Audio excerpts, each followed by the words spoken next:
Hear that? It's SpringFest savings calling your name, only at Lowe's. Right now, get a free Select Ego 56-volt battery when you buy a Select Ego trimmer, blower, or mower. Plus, get your choice of any 2 bags of Miracle Grow organic soil mix for only $16. Shop these can't-miss deals in-store or online today. Lowe's, we help, you save. Valid through 4/2. Selection varies by location. While supplies last. Excludes Hawaii. In recent weeks, the federal government has canceled over 1.3 million pounds of food that was set to be delivered to Nevada's food bank programs. Today on CityCast Las Vegas, I sit down with Beth Martino. She's the CEO of 3 Square, Southern Nevada's food bank. We talk about the impact of these recent developments, why a food bank is so vital to keeping people from going hungry in Las Vegas, and what we as a community can do to best help our neighbors. It's Wednesday, April 2nd. I'm David Figler, and here's what Las Vegas is talking about.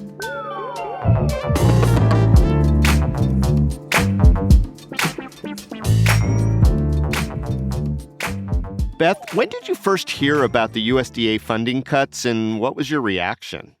We started hearing about some potential cuts to food programs really not too long after the new administration came into Washington, with an eye toward just general reductions in spending. We had begun to hear some rumors that there could be some reductions to programs that not just to food banks, but also to the people that we serve. And so we're always keeping an ear out for that, because even if it isn't something that affects the food bank directly, if it's something that means the people that we serve will be affected, then we need to be attentive to that. Yeah. So the people that you serve typically are lower income and rely on maybe a host of government programs. I would guess things like Social Security or Medicaid or things of that nature, if they have health costs, that sort of deal. Yeah. I mean, when you think about hunger, I think that's kind of an interesting point that you're making, is really the face of hunger doesn't always look like what people might expect. And, in Las Vegas, there's a lot of attention right now on people who are homeless, the unhoused population here. And so a lot of people make that direct connection that it's people who are homeless that are food insecure. But actually, a lot of people who don't know where their next meal coming from are the working poor. It's, people who maybe didn't go back to work full time after the pandemic. If you talk with some of the shelter programs here in town, they'll tell you that a lot of people come and sleep at the shelter overnight and they get up and go to work in the morning, but they just don't have the ability to stretch their paycheck enough to either find housing or food or medical care. So they rely on a patchwork of programs, whether it is local shelters, Social Security, certainly, Medicaid, SNAP benefits, free school lunch, all those things really to help keep food on the table all month long.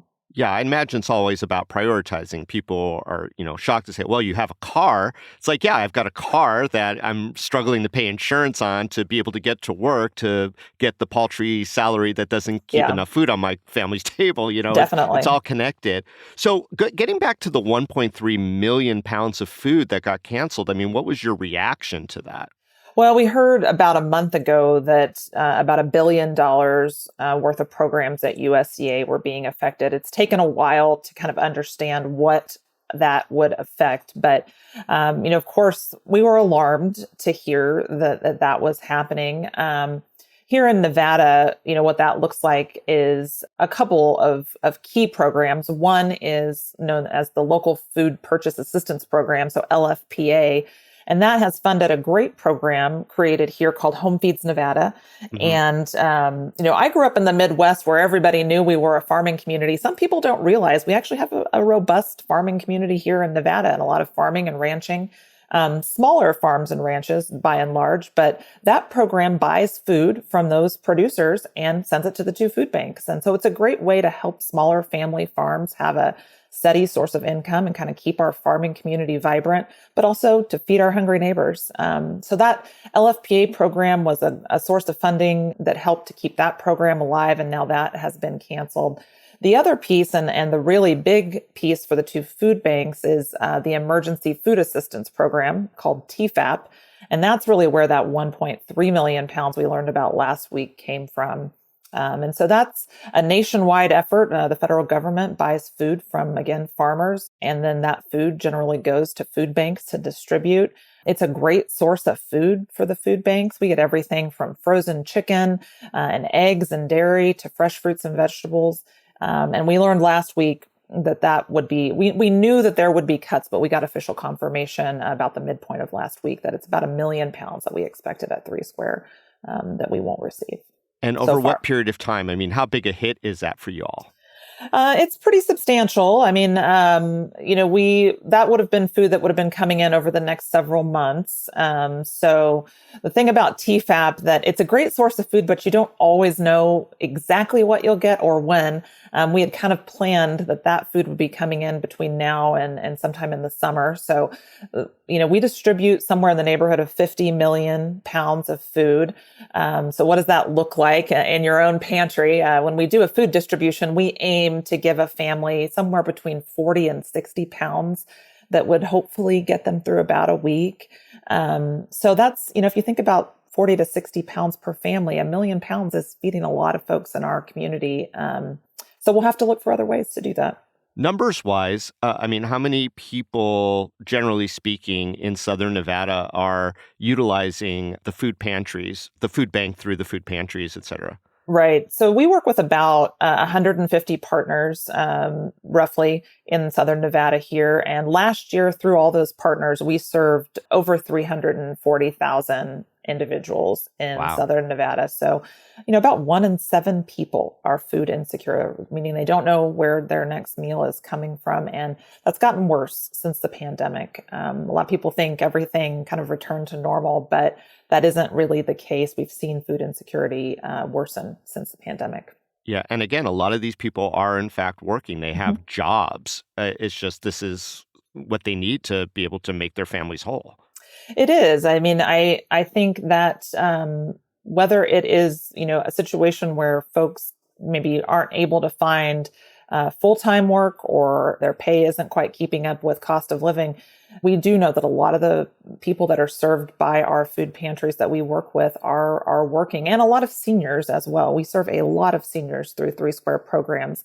And so these are people that are, often on a fixed income. And so what really makes it hard for seniors is the cost of everything rising. So whether it's groceries or gas or insurance, when those costs go up, they have limited ability to generate more income. So when eggs are $7 a dozen, that's really tough for our seniors to make ends meet there. So was there a contingency, Beth? I mean, how do you swing into action now? Where do you go from here to fill the gap? Well, those are the questions we've been planning for several months. Once we started to hear that there would be the possibility of federal budget cuts, we wanted to be sure that whether that affected our programs directly or whether it affected the people we serve, that we had some contingency plans in place to help.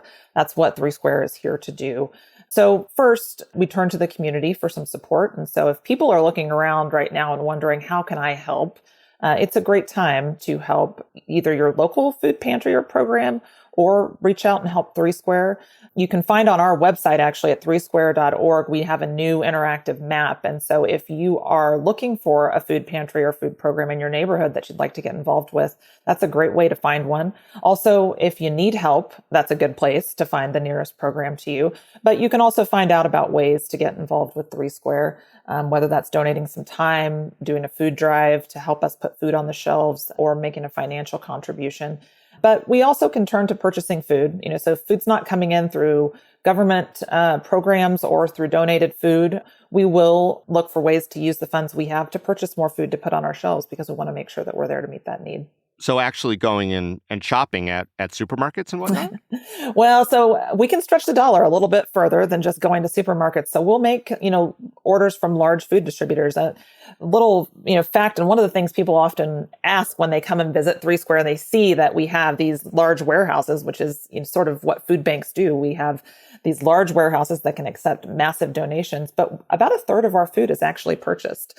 We get about a third through donations, about a third through government sources, and about about a third that we purchase. So we can always So you've got a killer Costco card, I'm That's guessing. right. You do not want to see us coming at Costco. No, it's that's we actually do some purchasing with Costco, surprisingly to some folks, but we buy through large distributors like Cisco and places like that if you're in the food industry, you know of. And that's important.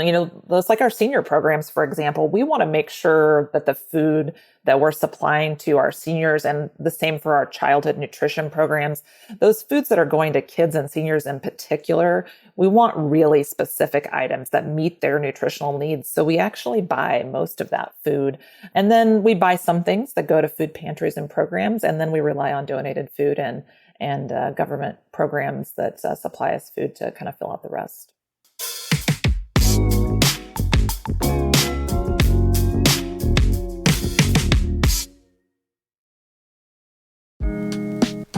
If you think you know everything there is to know about Las Vegas, well, think again. Duck Duck Shed is a 3-day festival where the city's true story comes to life. From April 24th through the 27th, the Neon Museum brings you exclusive tours, expert-led panels, and engaging conversations with the architects, designers, and storytellers who built and are still building Las Vegas into the entertainment capital of the world. Duck Duck Shed, it's a phrase from the seminal architecture book Learning from Las Vegas. I'm excited to have been invited to give a talk at the fest about how we do and don't continue to learn lessons about our city's unique design. So, whether you're an industry professional or just love the city, Duck Duck Shed offers a deeper look into our growth, culture, and history. Tickets are on sale now at duckduckshed.com. Register today and be part of this one-of-a-kind celebration of Las Vegas. Don't miss out. Last week was our first playoff game, and my plaque psoriasis was so itchy under all my gear. Sometimes just thinking about scratching could take me out of the moment. And then my doctor told me I could get clearer skin with a pill called Otezla. Otezla apremilast is a prescription medicine used to treat adult patients with plaque psoriasis for whom phototherapy or systemic therapy is appropriate. Otezla can help you get clearer skin after just 4 months. Okay, ready for the next game.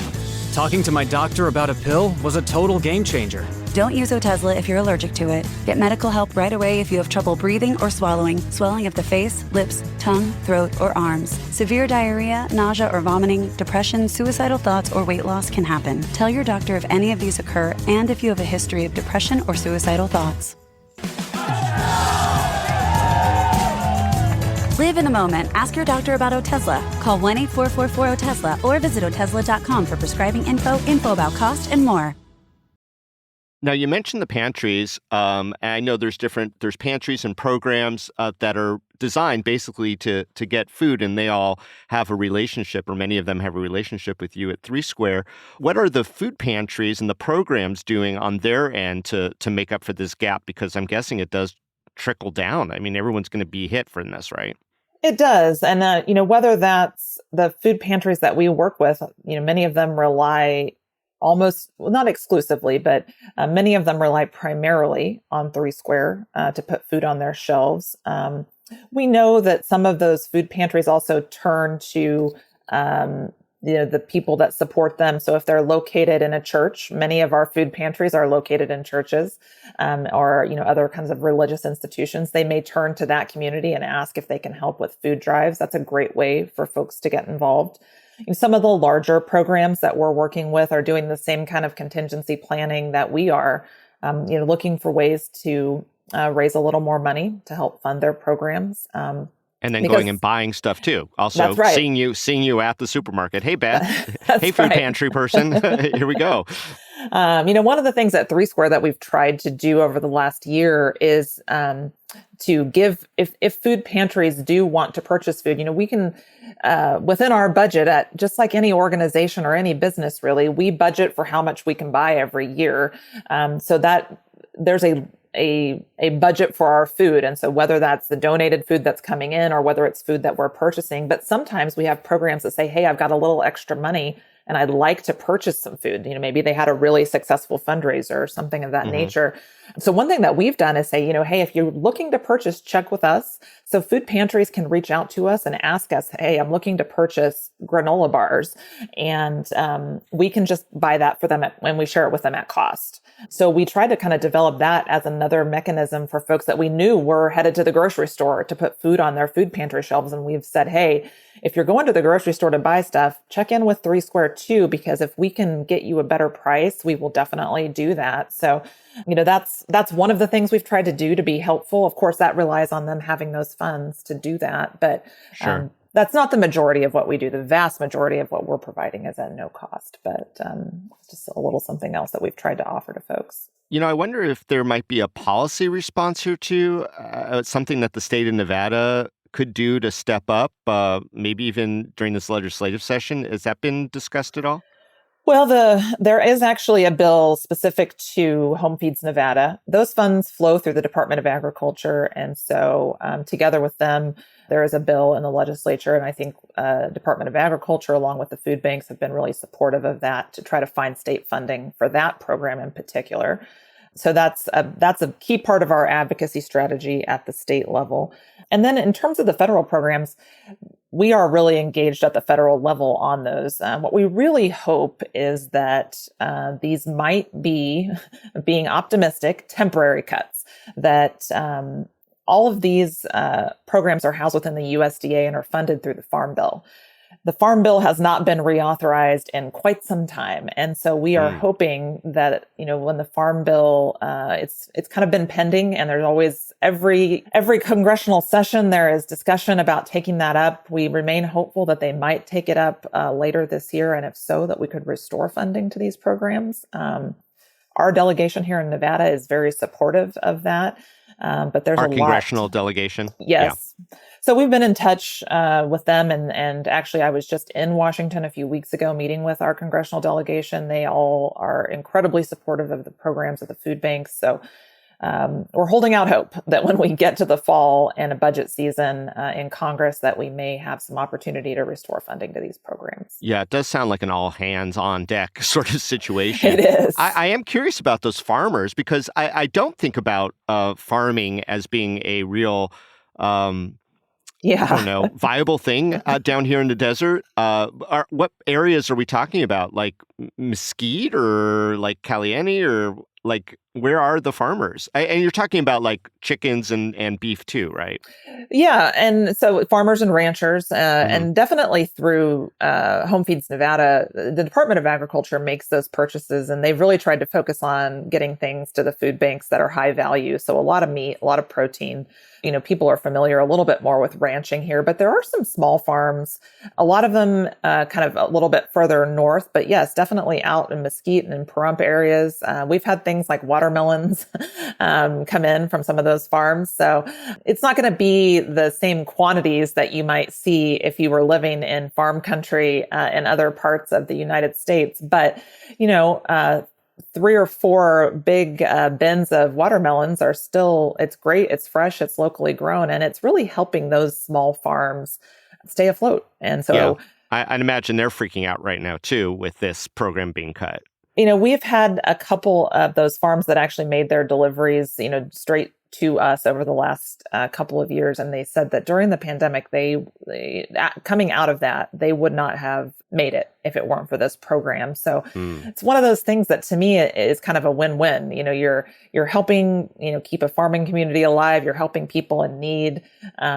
It seems, and I know here in Nevada, when that program was authorized, it had bipartisan support because everyone saw the value in it. So that's why we can have at least, I think, some optimistic view that we may find some solutions, whether that's funding Home Feeds Nevada during this legislative session or looking to Congress for some action in the Farm Bill that would help to restore some funding to things like TFAB. Now, Beth, I think probably people listening may have never interacted directly with the food bank. It's not set up for direct interaction. So right. Why are food banks important for everyone in the community, not just those people who are food insecure? Sure. Well, it's a great question. And a lot of people ask, like, aren't you just kind of a middleman? But I think one of the best examples I can give is, I got a call last summer from a donor who is someone that supplies a fair amount of food to Three Square, and they asked me if we could take 3 semi-trailers of butter.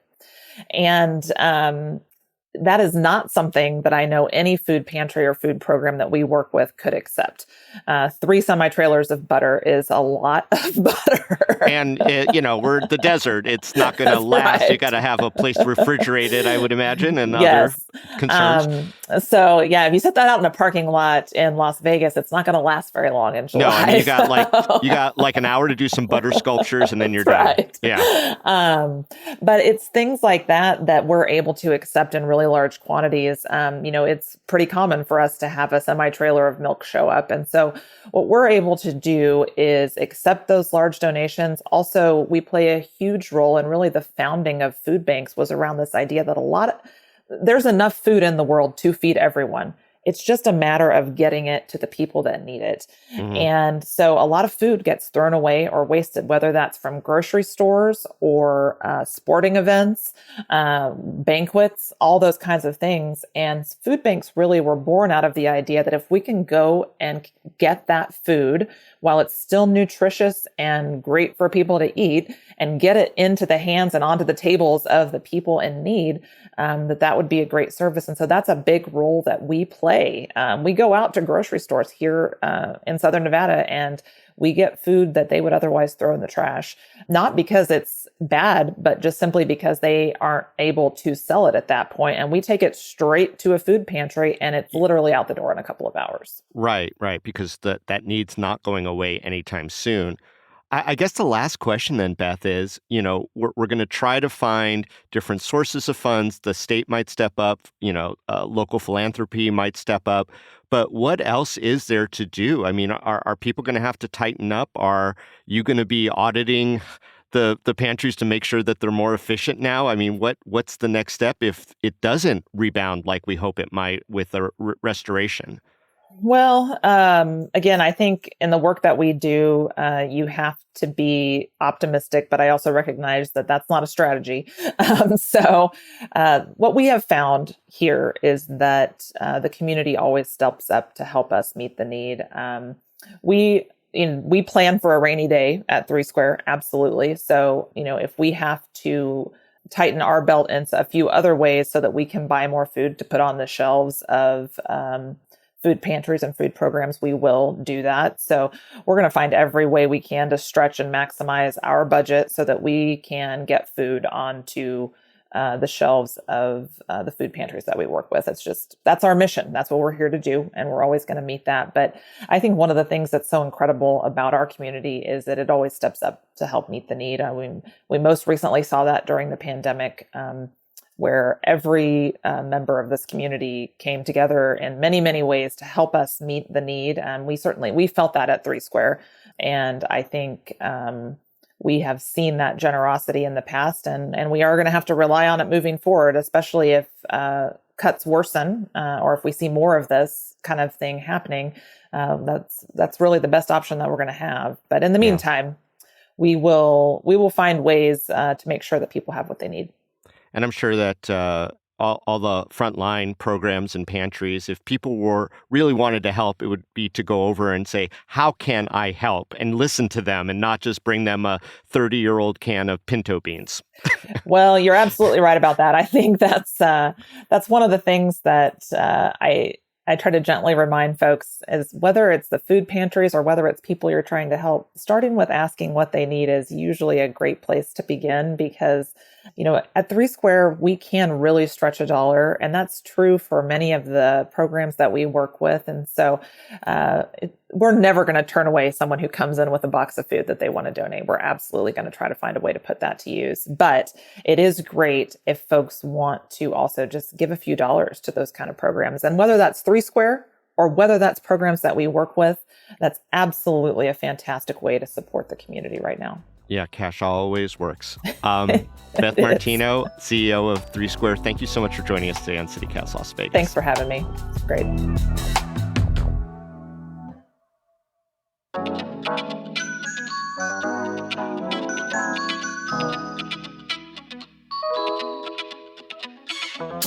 And And that's all for today here on CityCast Las Vegas. If you enjoyed the show, go tell a friend. You could also rate our show, leave us a review, and subscribe to our morning newsletter. We'll be back tomorrow morning with more news from around the city. Till then, stay lucky.